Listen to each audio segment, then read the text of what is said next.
I have an announcement to make. If I don't know if people are aware of this, but 24 Filipinos have been in detention in Irkutsk for how many months now? Nine months.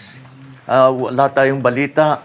Hindi natin malaman kung ano ng kalagayan nila. As far as we know, hindi naman sila nakasuhan.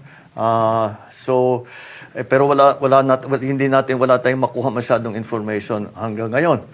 Nung nag-bilateral meeting kami ni President Putin, binanggit ko ito. At nagulat din siya. Sabi niya, hindi ko alam yan. Pag-aaralan namin, tignan namin ang nangyayari. Nung dinner kagabi, kinausap niya ako, sabi niya, nakita na namin yung sitwasyon.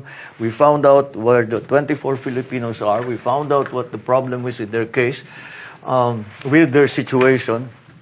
And first of all, he said, they have not been charged with any wrongdoing, but they have still been kept in detention for 9 months.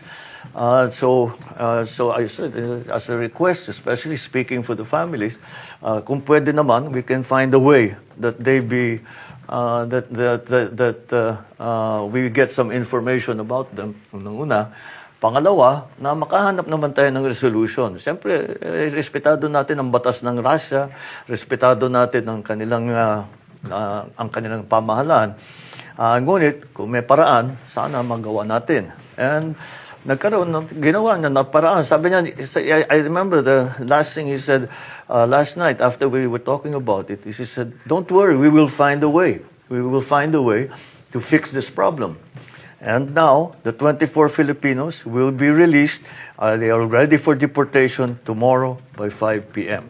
So those 24 will be going home, back to the Philippines, and back to their families.